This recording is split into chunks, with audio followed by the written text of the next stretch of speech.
सभी का बहुत बहुत स्वागत है आपके अपने यूट्यूब परिवार एजुकेशन एम विथ अमरीश में। आज हम लोग हिंदी के 150 प्रश्नों की श्रृंखला के 50 क्वेश्चन इस वीडियो के माध्यम से कवर करेंगे और जो भी प्रश्न हैं ये बहुत ही इम्पोर्टेंट हैं। हर एक क्वेश्चन हर एक परीक्षा के लिए बहुत ही महत्वपूर्ण है। तो चलिए शुरुआत करते हैं आज के पहले प्रश्न से। और अगर आप हमारे चैनल की वीडियो पहली बार देख रहे हैं तो प्लीज़ चैनल को सब्सक्राइब शेयर ज़रूर करें। तो चलिए आज शुरुआत करते हैं पहले प्रश्न से।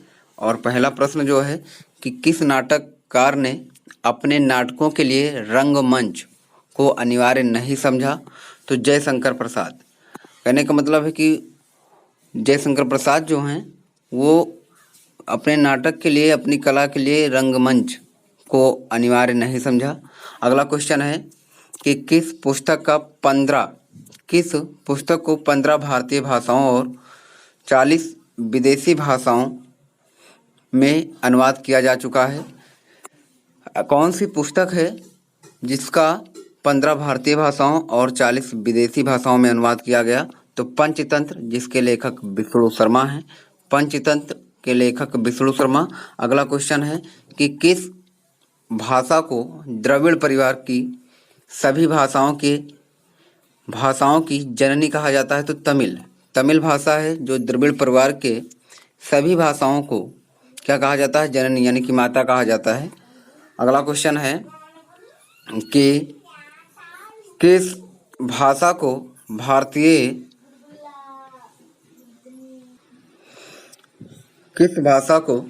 भारतीय आर्य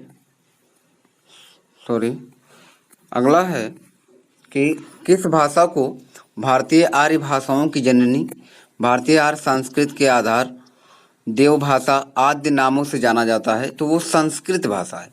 संस्कृत भाषा क्या है कि भारतीय आर्य भाषाओं की जननी कहा जाता है और भारतीय आर्य की संस्कृति तथा देव भाषा आदि के नाम से जाना जाता है, वो भाषा है संस्कृति। आज के जितने भी क्वेश्चन हैं और ये 150 जो 150 प्रश्नों की श्रृंखला है बहुत इंपॉर्टेंट होने वाली है। अगला क्वेश्चन है कि किस युग को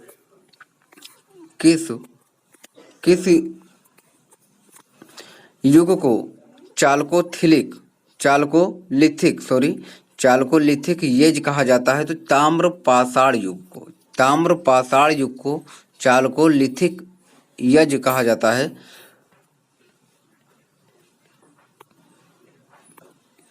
अगला क्वेश्चन है कि किस रचना की सर्वाधिक टीकाएं लिखी गई हैं? तो बिहारी सतसई। अगला है कि कुटज के रचयिता कौन है? हजारी प्रसाद द्विवेदी कुटज के रचयिता हैं। केरल राज्य की राजकीय भाषा क्या है? तो मलयालम जो है केरल राज्य की राजकीय भाषा है। अगला है कि कौन सी भाषा आस्ट्रिक समूह से संबंधित है? तो खासी भाषा जो है वो आस्ट्रिक समूह से संबंधित है। खड़ी बोली के लिए सर्वप्रथम लोकप्रिय कवि कौन माने जाते हैं? तो अयोध्या सिंह उपाध्याय हरिऔध जो है खड़ी बोली के सर्वप्रथम लोकप्रिय कवि माने जाते हैं। खड़ी बोली का अरबी फारसी में रूप क्या है? तो उर्दू भाषा है खड़ी बोली का अरबी फारसी रूप उर्दू भाषा। गंगा छवि वर्णन कविता के रचनाकार कौन हैं? तो भारतेंदु हरिश्चंद्र गंगा छवि वर्णन कविता के रचनाकार हैं। गागर में सागर भरने का कार्य किस कवि ने किया? गागर में सागर भरने का कार्य किस कवि ने किया? तो बिहारी जी ने गागर में सागर भरा है। अगला है कि गाहा कहने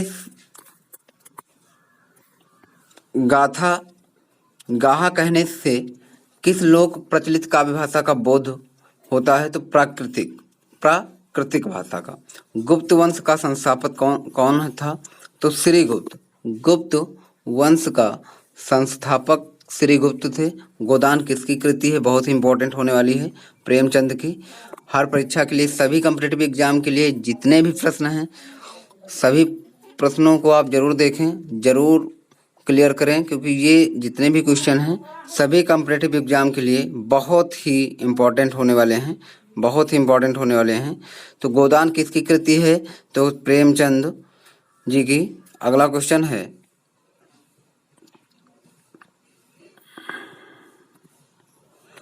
गौतम बुद्ध ने अपने उपदेश सबसे अधिक किस स्थान पर दिए?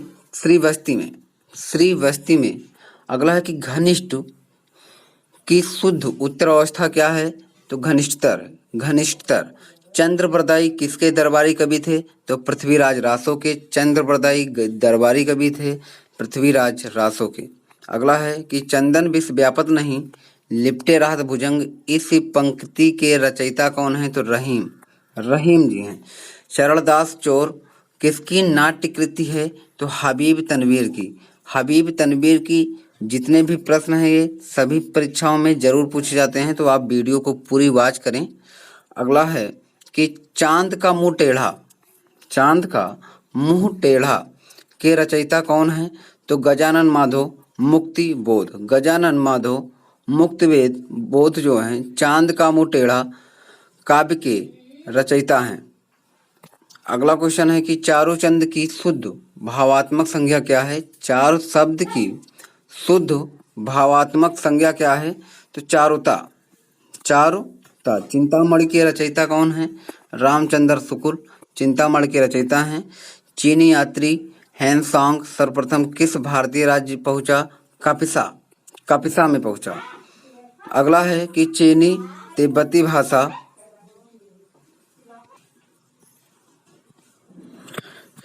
चीनी तिब्बती भाषा समूह की भाषाओं के बोलने वालों को क्या कहा जाता है? तो निषाद कहा जाता है। छायावाद के प्रवर्तक किसे माना जाता है? तो जयशंकर प्रसाद को छायावाद का प्रवर्तक माना जाता है। जन्मेजय का नाग यज्ञ किसकी कृति है? बहुत ही इंपॉर्टेंट है, बहुत ही इंपॉर्टेंट है। जन्मेजय का नाग यज्ञ जयशंकर प्रसाद की रचना है। अगला है कि देवनागरी लिपि को राष्ट्रलिपि के रूप में कब स्वीकार किया गया? 14 सितंबर 1949 को हिंदी भाषा को राष्ट्रीय भाषा का दर्जा 14 सितंबर 1949 और 14 सितंबर को किस नाम से जाना जाता है? हिंदी दिवस। हिंदी दिवस को 14 सितंबर के नाम से जाना जाता है। अगला है कि जाकी रही भावना जैसी प्रभु मूरत देखी तिन तैसी पंक्ति के रचनाकार कौन है? तो तुलसीदास जी हैं। तुलसीदास जी हैं। अगला क्वेश्चन है कि जो अपनी खान खपाते हैं उनका हक लोगों से ज़्यादा है जो केवल रुपया लगाते हैं, यह कथन गोदान के किस पात्र द्वारा कहा गया है? तो ये कथन जो है गोदान यानी कि मुंशी प्रेमचंद जी द्वारा रचित है, लिखा गया है। और इस गोदान के जो पात्र हैं वो महतो हैं, महतो। अगला है कि जो जिस सासण भाषिव सो मई कहियो सारू, जो पाले सो भाव कर सो तरिपाऊ पार, इस दोहे के रचनाकार कौन है? तो देवसेन। देवसेन। अगला है कि ज्ञानपीठ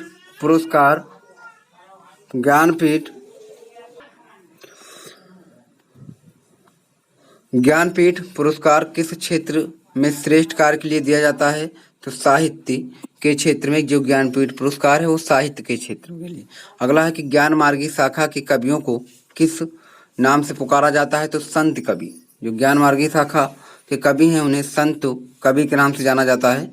अगला क्वेश्चन है कि झरना के रचयिता कौन है? झरना जो है एक काव्य संग्रह है और इसके रचयिता हैं जयशंकर प्रसाद और इन्हें छायावाद का प्रवर्तक माना जाता है। डोगरी भाषा मुख्य रूप से कहाँ से बोली जाती है, कहाँ बोली जाती है? तो जम्मू कश्मीर में डोगरी भाषा बोली जाती है। अगला है कि ढाई अक्षर प्रेम के पढ़े सो पंडित हुए पंक्ति के रचयिता कौन है? तो कबीरदास हैं। और ये जितने भी प्रश्न हैं बहुत इंपॉर्टेंट हैं। अगला है कि तक्षशिला नगर किन नदियों के मध्य स्थित है? तो सिंधु और झेल। सिंधु व झेल नदी के बीच तक्षशिला जो है नगर स्थित है। अगला है कि तरण तनुजा तट